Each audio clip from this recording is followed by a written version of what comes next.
Yeah. So, okay. End of the year episode. Let's hit these comics. Let's punch them out. This is what we've been reading. Yeah.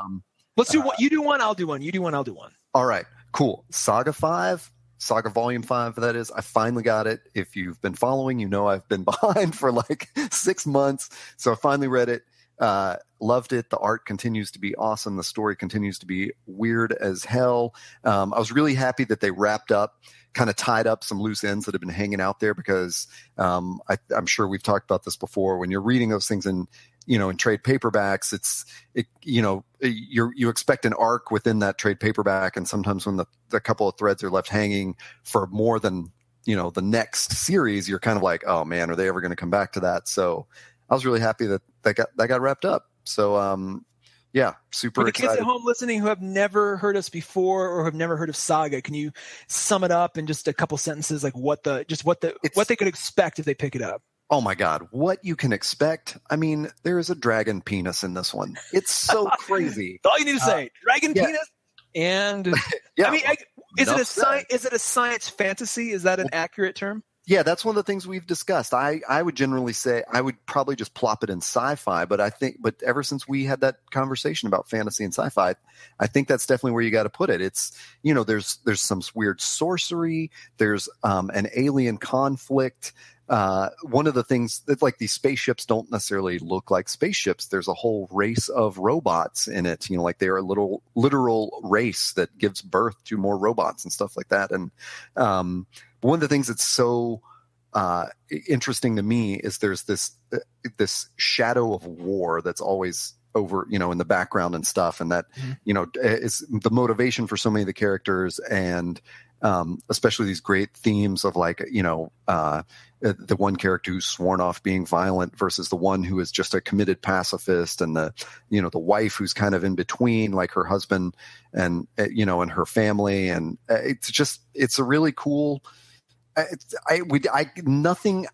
could never do justice to what it is, quote, about, because everything in it is so weird. It's sort of like you get the back of the book description of, oh, there's a planet of people who have horns, and there's a planet of people who have wings, and they've been engaged in this war. And actually, Volume 5 does this great way of the narrator to it is a baby who's born in Volume 1. So you're basically following this child who's telling the story of its parents. And Volume 5 actually does a really great job of summarizing all those conflicts right at the beginning. So it's like a cool callback to, it's especially for me, because it'd been so long between the time I read Volume 4 and this, that, I was able to go, oh yeah, right. Okay. All these things were happening, and that's the backdrop to this. And, but it's just crazy, sorcery and dragons and weird creatures and, space travel and war and, like, it's like real lowbrow stuff and real, intellectually challenging ideas. And it's just awesome. So nice. Cool. Yeah. And definitely adult oriented. it is like, I got that sense as well. Graphic violence and sexuality and drug use. And it's, and a dragon penis. So it's cool. Yeah. What about you? What's I'll start with another trade paperback that I recently got really into. It's Postal, and Volume 2 trade paperback just came out. I discovered this kind of on my trip to Nashville, and strangely enough, and of course it's Image release. It's so good. And strangely enough, this is one of those things where I would actually encourage you to not get the trade paperback. Instead, pick up the single issues, preferably digitally. It works really well. It's such a TV show, like, it's probably the most TV show like graphic, just series I picked up yet. Like, I could easily see that the fact that this isn't on AMC yet it's startling, and I'm sure it's only a matter of time before it or Showtime or HBO pick it up. But it's about a small town in Wyoming called Eden, where criminals basically are relocated or basically start their life anew. So everybody, it's almost like witness protection for criminals in this little town where they can kind of live their life, kind of escape their past and live there. And it's protected by this mayor. And she has a son who has Asperger's essentially, and he's the postman in this town. So he's like the only person there who has like a clean slate because he was born in the town. And It's so compelling. It's so good, so juicy. Again, each panel is exactly like a shot from a show. The pacing is so great. Each episode, I think of these issues as episodes because each episode ends exactly like a TV episode would end, with like a cool little cliffhanger or something that just sucks you right back in. So I would highly, and the fact that, and the reason I say don't get the trade paperbacks, I mean, do if you like that, but because it's structured in this way, you need that breaking point of closing an issue, opening a new issue, and having that feeling of here's another episode. Whereas a trade paperback, it just kind of flows. It just flows more like a novel, and I don't think that's the right format for this. It definitely needs to be consumed, issue stop, because it just feels like you need to kind of process that issue before you jump into the next one. But like I said, they just released volume 2. There's a lot of cool sort of addendum stuff, like dossier. There's like a dossier issue they put out, which gives you a lot of background information on characters without actually, you don't have to, they may pop up in the story in sort of smaller roles, but you want to know who they are. So if they come in again, you can find out about that. Oh God, the whole thing, so good. Just sucked me right in. Huh. So it's cool. Postal volumes 1 and 2 available now at a retailer near you. Awesome. Well, I'll jump into something totally mainstream, which is Marvel's Princess Leia. It's not even fair to say that I've followed the new Star Wars reboot within the Marvel universe, but no, let me pause real quick. Marvel has not traditionally published Star Wars, correct? That's a newer development. I believe they had it back in the day, and then Dark Horse had it. Dark Horse is what I was thinking. Okay, yeah, Dark Horse had the long running recent series that we're aware of, and then definitely like you get the feel of like in the anticipation for The Force Awakens, Marvel relaunched all these titles. I had gotten Star Wars #1, liked the art on it, liked the story, which was definitely like the Luke, Han, Leia days, like the heyday sort of thing. And so anyway, I bought the Princess Leia Volume 1 and really enjoyed it. The art by Terry Dodson and Rachel Dodson is really cool. It's definitely, it's cool to see Princess Leia do like a solo adventure. It has a bunch of Alderaanian, is that how I would say it?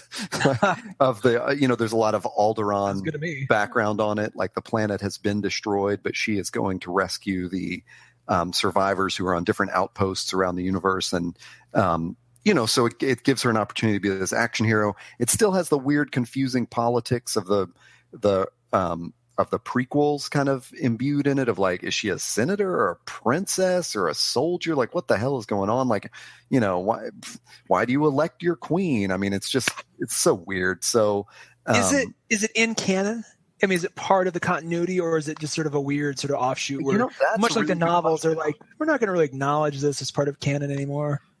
That's a really interesting question, because there definitely was some kind of reboot in the last year of like what was included in canon and what wasn't. And I asked because Disney owns Marvel. Marvel's publishing this. So you would think Disney owns Lucasfilm. So yeah, you'd think they would want it to stay in canon. I think they're doing that thing of like, it's not necessarily in canon, but it's safely in the universe. It's not, I just get the feeling with those comic books is they're not going to tell any story that they have to refer to in the movie, but it gives you, it feels like a continuation of the original trilogy. So, I enjoyed it. It was cool. It's not, it's just a good read. Nice. So, and I like the art. Yeah. Excellent. What's next for you? Well, I can't say enough about this. It is my new favorite thing. I just tweeted the creators and they responded, telling them so much.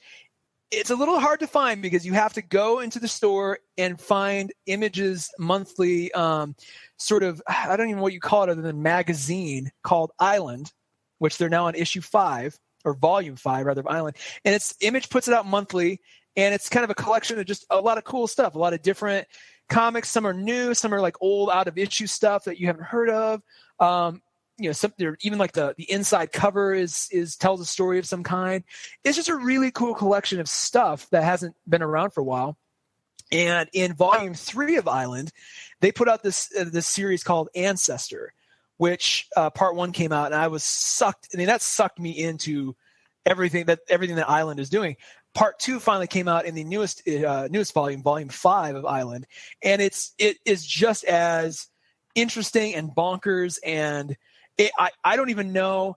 I don't want to spoil any aspect of it because it is so bonkers, and it reminds me a lot of, if you liked Kingsman when it came out, not the comic, the movie Kingsman when it came out, it reminds me a lot of that, and that you're just like, oh my God, like it just sort of it kind of, you kind of think you know where it's going, and it kind of fits that expectation, but then it just goes in a completely different way, and you just don't know what the hell, like where are they taking this? Like, oh my God.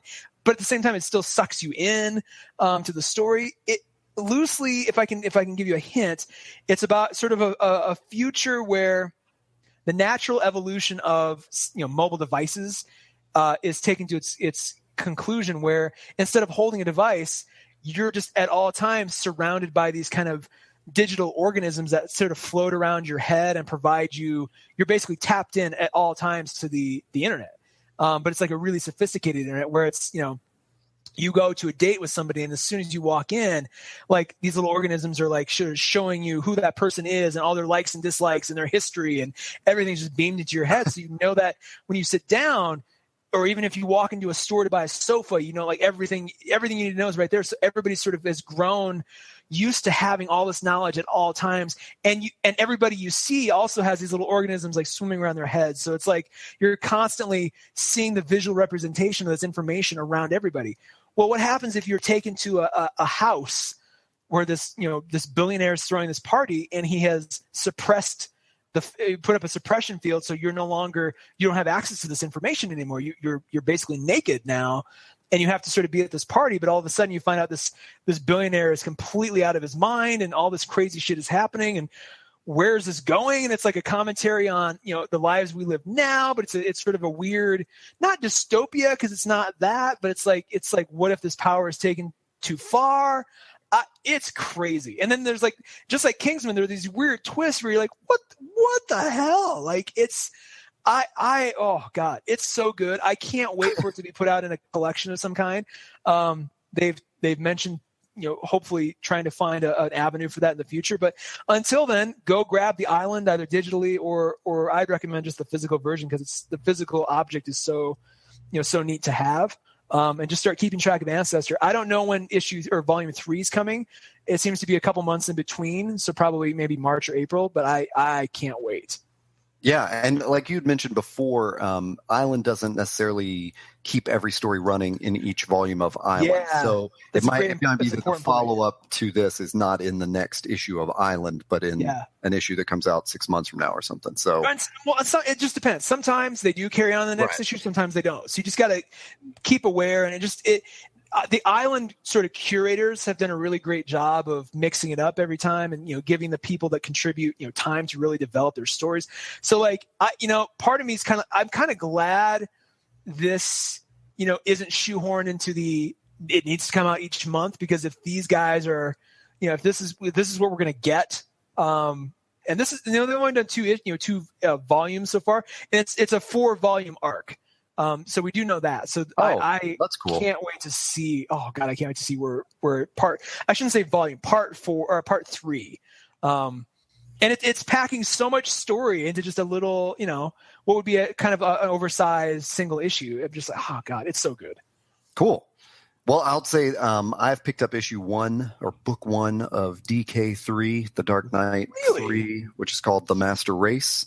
I'm so curious about this. I don't. I enjoyed it thoroughly. It's going to be hard to judge until the series is kind of wrapped up, and and more of it is revealed, because the Dark Knight Returns I read in trade.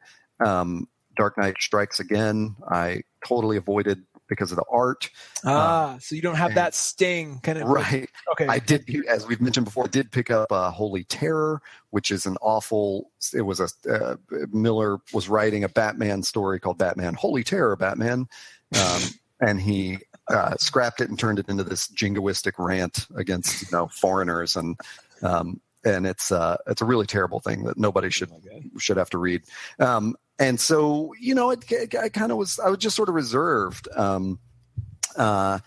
But I was buying a couple of trades and I saw this and thought, okay, I'll pick it up. And the art does such a great job of, it's not by, I guess it's, actually it's not even credited to him. So Andy Kubert did the pencils. Okay. And it's the Dark Knight style, but really well, like if it had just been Frank Miller, I would have been cool with the art, but I didn't want that hodgepodge of Dark Knight Strikes Again, and does it have when I glanced at it seems to have a really it's almost too glossy and digitally. Yeah. Is that it's definitely bug you at like all? trying to get the Frank Miller style into the modern style of comics. But that was good enough for me. Like I'm totally cool with that. And there's this first book does just kind of sows the seeds of the mystery that's going on. So I can't really give a lot away, but I definitely like the portrayal of Batman and Wonder Woman, and Supergirl makes an appearance. And it's just, they're doing a really interesting way of reintroducing you to the Frank Miller version of the DC universe, which, that's awesome. That's great. I really enjoyed it. Nice. Interesting. So how many, is it a 3-part arc or do we, oh man, I don't even know. That's a really good question. I certainly hope that it is like a reasonable number of issues and that I don't have to keep this going for months and months. It's weird. I was in the shop today and I noticed, and I don't know if last episode or at one point I mentioned, I finally in the Dark Knight Noir treatment, Dark Knight Returns Noir, really finally have a version of that story that I can really sink my teeth into, just because the lack of color I think helps that story. But they're doing that same treatment. There was actually I don't know if it was a one shot or what, but there was a Dark Knight 3 Noir on the shelf, in hardcover, and I was like, really? It was just strange that this soon, when it's not even complete yet, they would try to do that. So that's really cool, and I can actually see a Dark Knight Strikes Again working better in black and white. I don't know. I really encourage you, if you missed that episode, if you have been struggling to accept. Actually, that's not the right word. If you've been struggling to really just get into the story, like the comic of the Dark Knight Returns, like the animated series or the animated movie that it is superb. Right. But if you can't quite get your head wrapped around the graphic novel, go pick up the Noir. It's black and white, and I honestly think that treatment works better for that story. It's, some people think it's a little hokey. They're like, oh, it's just like, he didn't. It's trying to make something Sin City that wasn't meant to be that way. I disagree. I think that is the format that serves it best. So give it a whirl. Something else that I've really gotten into, and this is on the back of every issue of Postal, is another series called The Tithe, which I haven't, and I admittedly have not gone through the whole thing yet because there's a lot of issues and I just didn't have time to go through all the way. But it's about kind of a group of Robin Hood vigilantes that rob mega churches. Okay. And so the first issue is, and actually the first issue is on the back of the first, of a bunch of Postal issues. You can grab it, you get it kind of a 2-for-1, or at least the first part of issue 1. So these guys, these mass kind of vigilantes go into a mega church, which has just collected a bunch of donations, rob it, and then set off a small sort of incendiary device. But then it follows those people. It follows the FBI task force meant to kind of follow them. And there's a lot of commentary about what is right and wrong, and how does religion really, is religion really serving the people it's meant to serve? So I don't know, it's got a lot of the same artwork as I think some of the same people involved with Postal did it too. So if you like Postal and kind of want something else in that flavor, I would recommend The Tithe as well. Interesting. I'll hit another Image title, which is Paper Girls #1, which good. I just heard so much stuff about. Yeah, it was one of those great things of like, I didn't flip through it barely. I did not flip through it at all enough to get any story when I was in the shop. I just picked it up just on the reputation, and it's Brian K. Vaughan, and I don't know these artists, but it's a totally unexpected story that starts out with the Paper Girls, who are newspaper delivery girls, in the 80s. Okay. And it just becomes very weird. And it's a cool, it just feels like one of those 80s movies like Goonies or, I mean, that makes it, that sort of frames it in a goofy context, and it does not feel goofy. No, it does. But it's, it's Lost Boys, it's Goonies, like that kind of feel of, it's just interesting. So, because I kept my eye on that one. The art really is intriguing to me, but I just didn't know. I didn't have the time to really suss out what the story is. But if that's sort of your reference point, it's one of those things too. Even though this podcast will come out after this happens, I'm just informing you, Taylor, that for the 99-cent digital edition on Image, totally like just dip into it and figure out if you like it or not. Because Image is having. We are recording this on the last day of an Image 99-cent digital sale. So, it's like, it's kind of like that thing of like, if you haven't been hooked by the middle of the book, then it's probably not going to work for you. But there's definitely like a hook in there. So nice. It's cool. Yeah. Let's see. And this might also be a 99-cent special. It's going back, and strange, we should have segued at the time. When I mentioned the Western mashup, there is a new series just started on Image called Blackjack Ketchum. Okay. That is a Western space. It almost feels like what Cowboys and Aliens should have been. But it's about kind of how do I even describe it? It's about this cowboy who he can basically jump dimensions. So he has the ability to kind of like, well, now that sounds a lot like Black Science. Yeah, there are some similarities there, but he kind of goes through, and it's kind of an idea I've sort of been toying around with another series that comes off really well. He can go through like just regular doorways, and it's kind of hard to explain the logic of how it works, but he's being chased by these sort of essentially what are the Black Riders from Lord of the Rings, kind of like those kinds of characters. The ring wraiths. Yeah, he's kind of being chased by ring wraiths, and it's there's a lot of kind of mystery in that first issue, and there's only been one issue so far, but they've got a series planned, and he's able to like go into a different version of that reality. Unlike Black Science, though, the reality is basically the same thing. It's just, so like the building is still there, but there might be like a crucial detail. So it's not like a whole different, alternative world. It's basically the same world, but it's like there's different sort of circumstances. So it may be night, or there may be people missing. And he's accompanied by this, I think it's like a native kid who's a mute.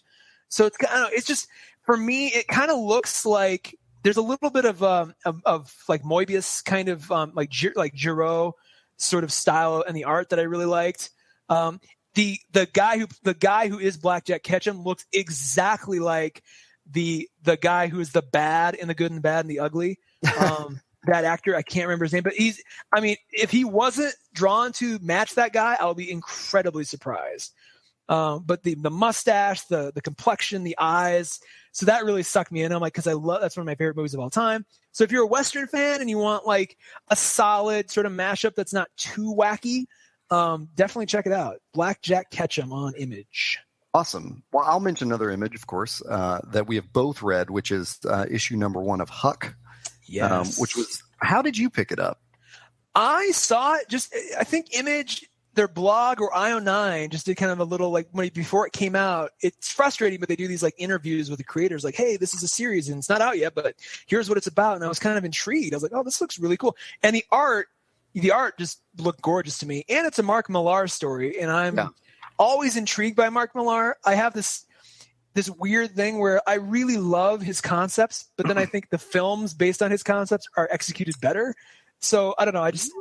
Interesting. Not to say that, because the Kingsman movie is by far better than the Secret Service comic, I think. Likewise, I seem to like Kick-Ass better in the movie format, but that's just me. And that might just be because Matthew Vaughn gets it, because he's done both of those things. But I don't know. Knowing Mark Millar was involved, I was intrigued, so I definitely ran for it. Yeah, that's I just I had a friendly neighborhood comic shop guy say, hey, you might want to check out Huck. Nice. I had been asking about some other Image titles, and he was like, yeah, check this out, new from Mark Millar. And I'm not really intrigued by him. definitely feel the same way about you. Like I appreciate his premises, and then I'm like, I don't know if that worked for me. But he's not a name where I'm like, and automatically like, I got to buy it. Yeah. And only as you were saying that, and I went, oh yeah, the art was gorgeous. And it's by Raphael Albuquerque, whose art I've run into in other places and thought, God, that's so beautiful. Yeah. So it's funny that my brain wasn't attuned to him. But it was like Paper Girls. Like I didn't flip through it. I flipped into it enough to go, the art works for me. And then I just took it home to read it. And it is, there's a really cool premise to it, which is like basically this one guy in this small town who has superpowers. But no one outside of the town does. It's sort of like an open secret. He doesn't have a secret identity or anything like that. And that's such a interesting concept. Like right there, it's like, oh, fertile, like just what is it? Just like open field of whatever you want to do. It's green field, whatever you want to plant in this thing, like you can do. And, and again, I don't want to say too much to spoil it, but it, like Paper Girls, like there's a twist right in the middle of it and you go, holy shit, like that's where they took it, which is, I don't know, that's sometimes that can work for a book. And sometimes it can really fail. And I guess for me, I was hooked enough that I thought, I'll see where this goes. So nice. It was very cool. Yeah. Well, I mean, what was your takeaway on it? It's interesting because I have been reading another series called Savior all summer long, which is on, I think, issue 6. The trade's coming, I think, January 13th. Which I can't wait for. Unlike Postal, this Savior is one of those things I've been craving the trade to come out because I feel like that needs to be one continuous big story. Same concept though. A man is discovered in a small farming town who has abilities. At first he has amnesia about it. But there's, everybody's curious about who this person is and what his abilities are. And there's, the same kind of like fear and sort of, people love him. People are scared of him. People think that, and it's not that overt and Huck just yet. But it's interesting to kind of juxtapose those two series together because you on one hand have, and the art is very, very different, but I love both art equally. I mean, I absolutely love the sort of the uniqueness of both, but it's interesting to see both of those kind of stories play out in different ways. A lot has been said about Huck being kind of like a Forrest Gump-like character with, so I love that take on, somebody like that. But strangely enough, both Savior and this I could see as movies or TV shows very easily. Oh yeah. Very easily. And I there's sort of an Iron Giant-like feel, at least so far, to Huck that I kind of like. No, I mean, granted, it's only 2 issues in, so who knows where we're taking it. But I don't know, just the way it's developing. It's just cool to kind of have both of those, and I like where it's going. I love the art, so I would love to. It'll be one of those that I probably buy digitally and then just grab the trade paperback in print when it comes out. Yeah. Cool. By the way, Postal issue 1 is available on the 99-cent sale. A bunch of other stuff that I've long had an eye on. I'm looking at like going, ooh, I should pick that up. It's going to be great when anyone listens to this podcast and they're like, when did this end? Oh, well, if you are listening to this and it's like April, Image does this throughout the year. So just keep an eye on it. At least a couple times during the year, like during Comic-Con, they do it. So it's not like a one and done kind of thing. Anytime I've gone and spent $30 on trade paperbacks, that's when I find out, well, there was a 99-cent sale on individual. But it's cool to just buy those single issues and see if you're going to get into the title. Yeah, absolutely. That to me is what's super important about it. I wish, Image used to do like the $9.99, like 5, like here are 5 single issues of series as like a tester. I don't know why they don't do that more. I would. Because I bought a couple of those and actually got into a lot of series. I mean, I got into Manifest Destiny that way. So it's just surprising they don't. Southern Cross is on there too. Definitely check that out. A lot of good stuff on here. I will say I'm going to skip Citizen Jack. We'll talk about that another time because let's that. But I want to. Yeah, do your single shots and then I'll do mine as single shots. So if you listen to this podcast at all, you know how we basically only talk about Image mostly. Yeah. At least I do. And strangely enough, my last 2 are not Image comics. They're actually DC releases. If you like Grant Morrison, he actually earlier this year published this big sprawling thing called The Multiversity, which is supposed to take all of the 52 Earths and just sort of dimensions of the DC universe and put them together in a way and give you sort of, one-off stories and in some of the ones that you haven't learned about. And there's a big, huge hardcover thing called the Multiversity that's out that sort of, I would recommend if you're really into that. Otherwise, they sell the one-off one-shots too. So, different one-offs in the Multiversity are out. And two that really sort of struck my interest were, one's called Pax Americana, not to be confused with the Image series Pax Romana, Pax Americana, and then Masterman.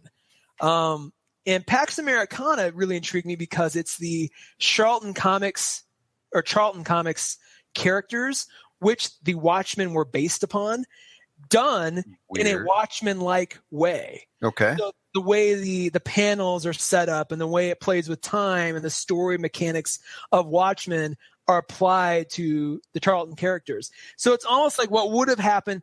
I don't know if you know the history of Watchmen. Originally, they had tasked Alan Moore and is it Dave Gibbons? Yeah. With basically doing a new set of stories with the Charlton characters. They didn't necessarily want to do those characters. But everybody in Watchmen is based on a Charlton character.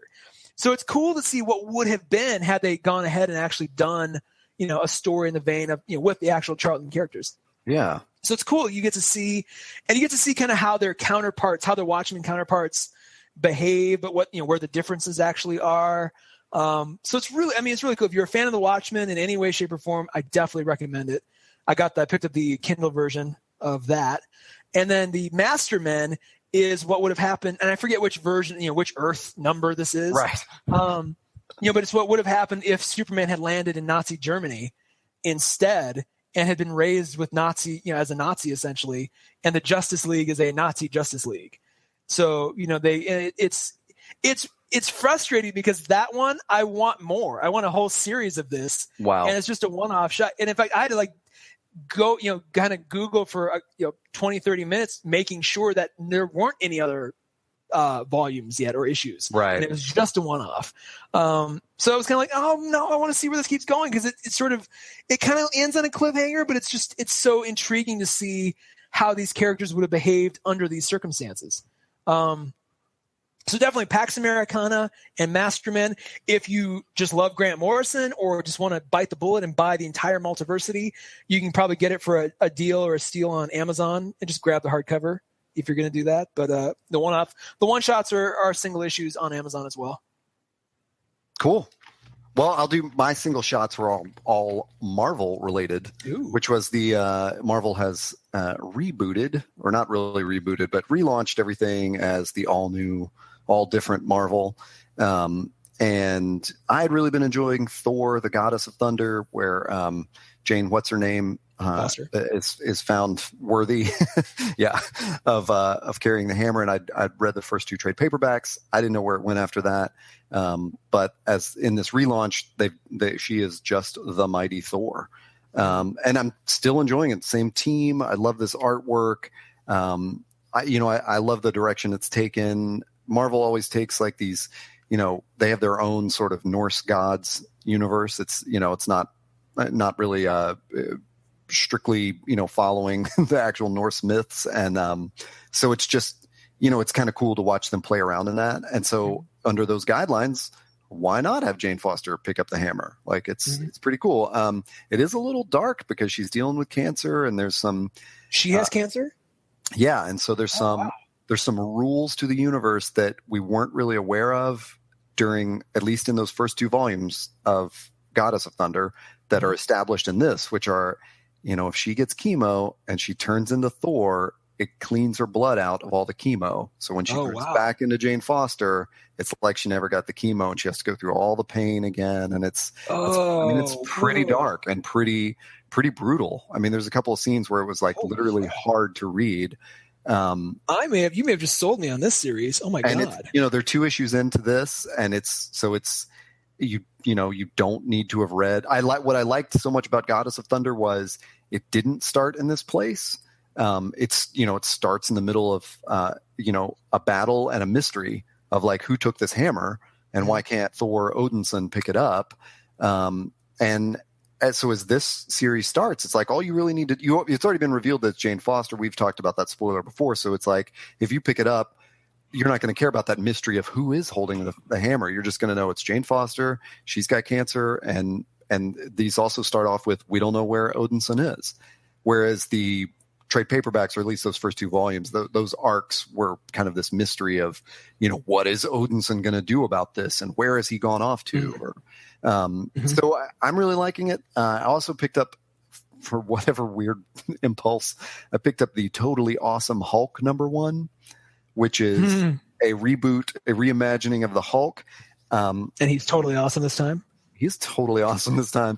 It's a young Asian man named Amadeus Cho, and my God, and it is actually really readable. And I hate the Hulk, and the reason it's so interesting to me is it jumps in and it is a monster story. Like, as this episode, I hope this is not in any way a spoiler, but as this issue unfolds, you don't really know how he's gotten the Hulk formula down to where he can kind of control it, but you realize that this team of him and his sister they have discovered that these giant monsters are appearing all over Earth, and they are going to find them. He turns into the Hulk and battles them, and it's like, oh my God, like, just the Hulk just travels around battling monsters. Sign me up, That's pretty badass. Now, do they acknowledge Bruce Banner, or is it like a world where that never happened? No. It's definitely like a continuation of, like the kid is pretty, cocky, and Banner couldn't get this right, and I've solved it. I'm a teenage genius. And so there's definitely some conflict in there that's, there's some hubris and some, some mystery that's, gonna come to a head later on. But I was really shocked at it, So there were several of these of the relaunched Marvel titles last week that I was looking at, and I was just kind of like, it's hard to jump into a relaunch with issue 2 or 3, and I was lucky enough that my comic book shop had 1 and 2 of Thor, so I jumped right into that and then got #1 of the Hulk. But there's several others that I'm watching, like definitely the Captain Marvel, and I guess the launch or relaunch or whatever it's going to be called of A-Force, which is this all-female Avengers force. I've heard about that. And I'm interested in the female Wolverine. There's a female Wolverine? What? Where have you been, man? Is she like Logan's daughter, or what is this? I don't actually know. I kind of thought it was just X-23, but I'm really unsure of who it is. Anyway, yeah, apparently I just Googled it. I think it really is going to be X-23 that's taken over the Wolverine role. Okay. Who was already kind of an adamantium, altered person. There's several of these titles that I'm always interested when, just over the past few years, I've really grown to dislike the concept of Batman #700. Like, I do wish Marvel, especially more so than DC, because DC does a great way of, like, when they have an arc of, like, you kind of know when it begins and ends. And I don't know if that's just they've done a good graphic way of indicating it, like when you buy and it's not always true, but you can buy, like, the Court of Owls trade paperback. I think, you know what I mean? But like with Marvel, it'll just say Thor Volume 4. And you're like, really? From which run? Like, you've done this so many times. And I really wish they would solve that problem. And I wish they would. It's weird that they wouldn't. I mean, they have the template. They've seen it work in DC. You think it would just. Well, not that it totally works in DC, but, because there is like a Catwoman Volume 6 that I want to pick up, which is a specifically different, arc than the others. So I'm almost like, it used to be that I loved the Marvel idea of, like, we're going to put out these paperbacks that are every single issue from this date to this date. And whereas DC was doing, like, this is the arc, and if one issue within that series doesn't conform to that arc, we're taking it out of the trade. But now I've flip-flopped, and I would much rather just have the arcs. Like, just give me the arc, even especially when it crosses over titles. Don't make me shop around for, like, the one Avengers issue that ties in or whatever. Like, just give me the arc, and skip. So that's a tiny rant, but yeah, these 2 titles looked awesome, and I'm looking out for Captain Marvel whenever that appears. So, awesome. Yeah. Well, cool. Is that a wrap up? Did we hit everything? I think so. I mean, I could go on with a couple other things, but I'll save those for another episode for another day, because there's some other series out there that I'm getting into, but I want a couple more issues to come out before I get too excited about them. Well, in the new year, which it already is, but in the future new year, we'll kick off season 2, and we'll have to do some thoughts on that, because I know we have some comic book stuff and comic book shop ideas that are sort of kicking around, and so maybe that's a good podcast to like introduce that idea and sort of hit some comics and talk about That's a good point. I don't know. We could talk about comics all day. Sure. Well, I've been sitting here while you've been talking. I've been going through my picks from Image's 99-cent sale. So I just now have 6 new things to look at. Well, as soon as we're done, Nice. Among them, let me just give you a quick. I got Dark. These are things that I've sort of seen, but we're just sort of, kind of. I haven't really even looked through them. But if they're $1 a piece, I mean, come on. Yeah. Like Dark Corridor, Descender, Drifter. I threw Paper Girls in there. Rocket Girl, which I've seen before, and then this other thing called Shudder, which I've seen before as well. That I'm like, what is that? So I'm gonna delve into those later this evening and awesome. see if it break my fancy. Well, I mean, maybe that's our next podcast right there. This is what we picked up at the 99-cent sale. Yeah, man, you got to get in on that stuff. I am fine. Ever since, and here's my thing. Like I've kind of come to the point where, unless it's something like material, where like the cover is so, like the individual issue covers are so cool and interesting and well designed, I'll grab the single print issue and bag and board it and keep it that way. But that's rare. I'm finding that's rarer and rarer.